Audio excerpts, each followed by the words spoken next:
All right, greetings. Today we're going to talk about Andrew Huberman and that article that came out in New York Magazine. And basically, it's kind of an expose on Andrew Huberman. Oh, he's got this big shadow and oh my gosh. And he's got to, get his shit together. Let's cancel him, whatever.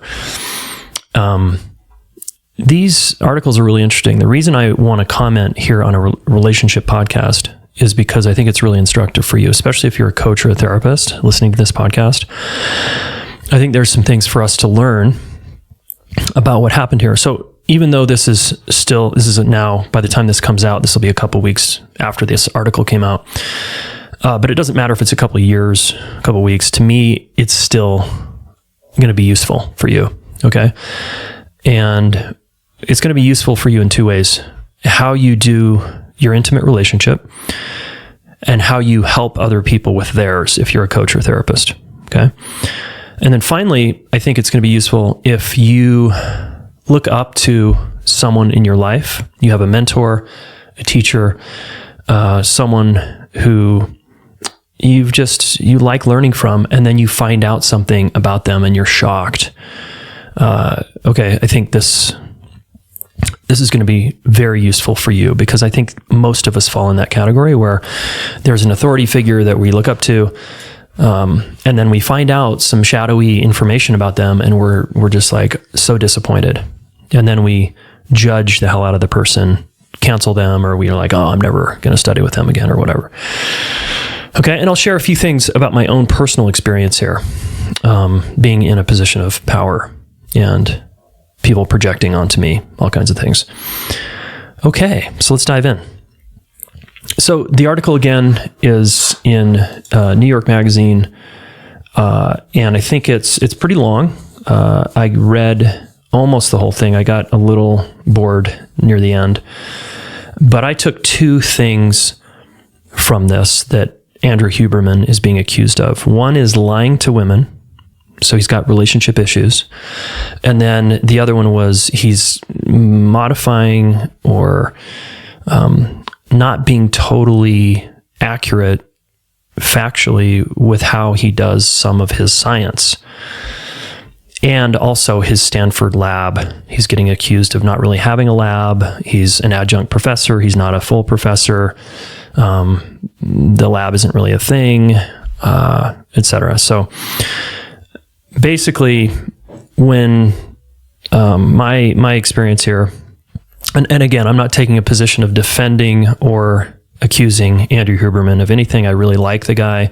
I like his podcast. I don't know him personally at all, but I've gained tremendous value from what he's put out in the world, and I feel like he's excellent at breaking down science in a way that I can understand, and that's been unbelievably helpful for me in my life, because I really like teachers and mentors that break things down that are complex into easily understandable, ideas and ways of learning. So that's up front here. So what I experience in an article like this is like, all of a sudden, so Andrew Huberman, we put on a pedestal, right? And again, this comes from my mentor, John, who taught me that when we look up to people, we put them on a pedestal, and then we find out who they really are, and then we put them in what John calls the pit. So they go from pedestal to pit. We're infatuated with them, and then we resent them. We're like, oh my God, when we find out who they really are. And this applies to you in intimate relationships, right? Have you ever fallen in love with someone and you're like, oh my God, this person can do no wrong. They're so amazing. And then you start dating them, and a year or two or three in, you find out, oh, they're kind of a pain in the ass, and they have all these issues. And I can't believe what a jerk they are sometimes. And wow, they have a big shadow, and it shocks us. And so they go from being on a pedestal to a pit. I've had so many friends over the years fall in love with someone, and they're like, I'm so in love. Oh my God. And they're just glowing, right? They're on the honeymoon drugs, oxytocin, dopamine, just like stoked. And I'm over here going like, cool, I'm happy for you. That's great. Because I know with my life experience that it's just a matter of time before that person is in the pit. And the more they're on the pedestal, the more you look up to someone you're falling in love with and think they can do no wrong, the harder the fall. They will fall from grace and they will be a complete loser, and you will hate them in a few years. And I've seen this happen literally to many couples I've worked with and also friends over the years. And it's certainly happened to me. All right. Now, we also do this to teachers and mentors. We it's not really falling in love, but we become a little infatuated because we think, oh my God, this person is so amazing. They're saying something no one else is saying, or they're saying it in a way that's really easy for me to understand. And I really like them and they're so awesome. And it's like an enraptured thing that we're just so compelled to study with them, train with them, etc. And then we find out the news that they're a real person. We start hearing gossip. Oh, they have money issues. Oh, they have relationship issues. Oh, they have a big shadow because they're an asshole sometimes, and they've yelled at their students, or they've yelled at their employees, you're just like, oh my gosh, whoa, that's so bad. And then they again fall from grace, and we have a choice at that point. We can just keep accepting them, like, yeah, well, they're like everybody else. They have issues, and I like them, and so I'm going to keep studying with them. Or we kind of write them off and cancel them and say, I'm never fucking talking to this person again. I can't believe they have a shadow. Oh my God. And we sort of move on. So this happens time and time again, right? Now, just to personally share how this has happened to me on the giving and receiving end. So I have had many mentors in my life. I'm thinking of two specific mentors I had in graduate school that I put on a pedestal. I was like, oh my God. And they were both men, and they were like father figures to me. And I was enamored with who they were, how they showed up. They could make contact. They could look me in the eyes. They were in their hearts. I was just like, whoa. Because I had grown up with men around me that weren't like this. And so it was really lovely to be in relationship with a male mentor who was in his heart and could do his feelings and talk emotionally intelligently. And I was just like, because I was wanting to learn this, right? So it was so amazing. And then I would find out, right, a year or 2 or 3 later that they're kind of a dick, and they have anger issues, and they're flirting with women or whatever. They have bad boundaries. And then I was so hurt and so disappointed. And I remember one of my spiritual teachers that I essentially fell in love with, because this guy was such an amazing, gifted teacher. Was my meditation teacher. He was so incredible. And then one day I found out he was having an affair with one of his students, and it all sort of came out in the community, and people were just crushed. People were so devastated. And we were like, wow. And I left the community partly because of that. It was already time to move on, but I left this spiritual community because I was like just destroyed. And I judged my teacher so harshly. So I had him on a pedestal. He could do no wrong. And then I put him in the pit as soon as I found out he was a real person. He had an affair, and I was like, how dare you? And yeah, he abused his power. That was not cool. He made some choices. Like, I'm not saying that's right. I'm just saying he totally disappointed me, but he showed his true colors, right? He showed that he's a real person. And this has happened with so many spiritual teachers and gurus. We can just name them, from John Friend in the yoga community to Osho to Chogyam Trungpa. Like, the list goes on of all these.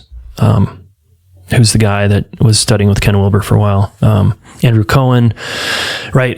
We find out that they're fucking assholes, or they're real people, and we're just so disappointed and devastated. So notice if you've done this with anyone in your life. Now, this has also been done with me. I have students who, for whatever reason, think I'm hot shit. They think I'm the man. They think I'm so amazing. And then they find out that I'm an asshole sometimes. I don't know. I'm interested in making money. I have like just human neurotic desires. I have wisdom desires. I have all kinds of just parts of myself. They find out and they're just destroyed. And then they blame me and come after me. They either leave and they're like, oh my God, I can't believe Jayson. He has all these issues. And I'm so disappointed in him. And then I get like these angry emails. I have a pretty long list of angry emails about me not living up to people's expectations. And initially it stings because I'm pretty sensitive and I'm like, ouch, that kind of hurts.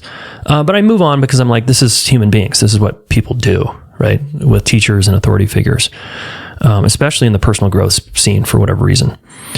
So this is what's going on with Andrew Huberman, right? People have him on a pedestal. He can do no wrong. And he probably gets inflated. Like I get inflated sometimes when people are like, you're awesome. And I'm like, yeah, thanks. Wow. Okay. This feels really good. And then he gets flattened because an article comes out and says he's a real person. And everybody's like, oh my God. And now this is good for him, Andrew Huberman, in his growth and development. Cause he's like, shit, I probably need to not portray that I'm some, amazing, perfect person. I think he's pretty humble personally. I think he's shared pretty openly. He sees a therapist. He's kind of neurotic, like, blah, blah, blah. But whatever, people are still going to make shit up about him and think he can do no wrong. And of course he can do wrong and he will. And so will I, and so will you, and so will everybody else. So there's that. Okay. I also think another layer here psychologically is that people project the unresolved parental stuff onto authority figures, influencers, and wanting them to be the father or the mother or the parent that they never had. This certainly happens in communities, like spiritual communities. That's what was going on with me, right? I had this male teacher who was like the dad I never had. Even though he had hundreds and hundreds of students, I still felt kind of special. And when I found out he was having an affair, I was just like, I was so angry at my dad, even though he wasn't my dad, right? I was just projecting my dad, unresolved dad stuff onto him. Okay, so notice if you do this with authority figures in your life or teachers, and if there's parental stuff for you, or if you do have expectations. So the thing that's a bummer in this article is not once did this person say, and I have probably unrealistic expectations of Andrew Huberman. And I really want you to slow down here because this part is very important. When I blamed my spiritual teacher for me being so disappointed in him, not once did I say, and I had unrealistic expectations. I expected him to not only be my spiritual teacher, I expected him to be amazing at relationships. I expected him to see and get me very intimately, even though he had hundreds of students, maybe thousands. I expected him to not have anger issues. I expected him to not be an asshole behind the scenes ever. I expected him to basically all this spiritual bullshit, right? That he's going to somehow be an enlightened being with no issues. And that's all on me. He didn't do anything wrong. Like I did all of that shit. That's my part. I had way unrealistic expectations of this guy. And so naturally, when he just shows up as a real person, I'm like mad because, hey, you're not meeting my expectations of who I want you to be. Now, spiritual teachers, me included, at times fall into the trap of the projections are so strong that it's like, oh, I will try to be who you want me to be. I'll try to be perfect. I'll try to be not have any issues. I'll try to just be a good guy all the time and never be an asshole. So I fell from my own grace here. I had lots of students have issues with me over the years. And so I just now tell students, look, I'm an asshole.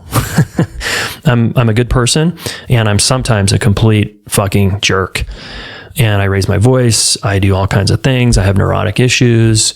I judge, I blame people. I have all kinds of issues, okay? Just like everybody else. So does Andrew Huberman, and so do you, and so does everybody, all right? So let's watch our tendency to put these people on pedestals. And also when you're coaching someone or you're a therapist and they're putting you on a pedestal, That's called transference. You have to work with that. They think you're the hot shit, and they start projecting their unresolved parental stuff onto you. And this is really well known in the psychoanalytic community, and it's a really cool thing to work with. And in our coaching program, we talk a bit about this. It's called coach entanglement, which is my term for countertransference. And because we get entangled unconsciously with our clients at times. Now, in addition to that, there's another dynamic going on where they're telling you a story about their parents, about their partner. And I always say, and it's just a story, and it's partially true because the other person's not there to defend themselves or say their version of the story, right? And so when our clients are talking about other people like their partner, and their partner's not there, we just have to take it with a grain of salt, because we know, and this has been 100% true 100% of the time, when I ask the partner to show up to the session, like, well, bring your partner in and let's have a conversation. They bring their partner in and I get a completely different story. And I'm like, oh, they're like a good person. You like had them like in the pit and you were like shaming and judging them, and they're showing up here on the call and they might be faking it, but they seem like a good person to me. And all of a sudden I'm getting a whole different story. And finally I get evidence and some facts about the other person that I was seeing. And it's like very enlightening. It's like, whoa. And then we can get somewhere, right? Because it's very easy to triangulate and get people to believe our story. Okay, finally, with Andrew Huberman, should he get his shit together around the facts if he's contorting any facts around science? Of course. We should hold people accountable that are like, actually, dude, that's, a little bit of distortion there. That's not totally how the brain works, or that's not totally how this part of the brain works. And other super smart scientists should come in and, challenge him, and he should be open to feedback, like, oh, my bad. You're right. I fudged that, or apparently I said that in a way that's not totally accurate. Thank you for teaching me. Cool. Got it. And then he just continues to teach, right? He should also, if he's lying if I'm him and I'm dating a woman and I'm lying to her that I'm not seeing other people, yeah, that's not cool. Of course. That's bullshit. Is that happening? I don't know. But if it was happening, yeah, that sucks. And, but this is his personal life. Who should hold him accountable there? And who should, these are his relationship issues. So hopefully he takes this to his therapist and says, okay, yeah, sometimes I'm a little dishonest because I'm, looking for the one, and I'm trying to leave all these doors open because I don't want to lose. I'm playing to not lose instead of playing to win. I have commitment issues. It'd be cool if he was, working on that himself, but is that our business? No, because he's a scientist teaching us about science. And of course he has relationship issues behind the scenes. Do you think the other huge figures in the world, from Joe Rogan to Donald Trump to Biden to Michelle Obama to Greta Thunberg to, all the people, Kamala Harris, whoever, do you think they don't have relationship issues behind the scenes? You think they're not an asshole sometimes? Of course they are. We all have issues behind the scenes, and most of us try not to show that because we want to belong. We don't want to be humiliated. We feel ashamed of our behavior sometimes, so we hide out. And, anyway. So if you want to see my relationship issues, just come work for me, come into my home, live with me for a few years. And I have nothing to hide. You'll see my relationship issues laid bare. It'd be like, yeah, sometimes I get anxious. Sometimes I get defensive. Sometimes I blame. I do all the things you do. Right. So let's just be mindful that we all have issues. Let's check ourselves around our projections of authority figures. If we are in a position of authority, let's check ourselves around getting inflated and buying into people's projections, and instead, humble ourselves, be like, yep, sometimes I'm mean, sometimes I'm nice, sometimes I'm a good person, sometimes I'm a complete jerk. Sometimes I'm the hero, sometimes I'm the villain. We all have all parts, and at different times and different moments in our lives, we need these parts to come out and protect us or take action, etc. Because sometimes I'm the hero in me is necessary when I'm trying to help a friend or a client or someone. And sometimes the villain is necessary when someone is trying to cross my boundaries, cross my family's boundaries. I'm going to turn into a complete monster, right, to protect my family. So, yeah, let's be a real person. And when we have infatuations, notice that there probably is going to be, it's going to balance us out. We're going to have a resentment at some point to balance us, to bring us to middle. And it's wiser to do that consciously and conscientiously, proactively, instead of reactively, whenever we can. Okay. Yeah. Okay. Those are my thoughts. Feel free to leave a comment. And wherever you're hearing this, I'd love to hear from you. Send us an email, info@relationshipschool.com. And more to come. Hey, podcast listener, thank you for being a subscriber. If you struggle to work through conflict, you've read my book, you've listened to some podcasts, and you're still struggling, I want you to come to a free class. It's called How to Resolve Conflict and Create Powerful, Lasting Relationships, so that you can have a better quality of life, be more fulfilled, feel more connected to yourself and your main person. Guys, conflict is the crux of any good high-stakes relationship. You have got to figure this part of relationships out. That's why I wrote an entire book about it. It's why I teach a lot about it. So come to the free class. And here's the URL for you, relationshipschool.com/resolve conflict. And I hope to see you in there.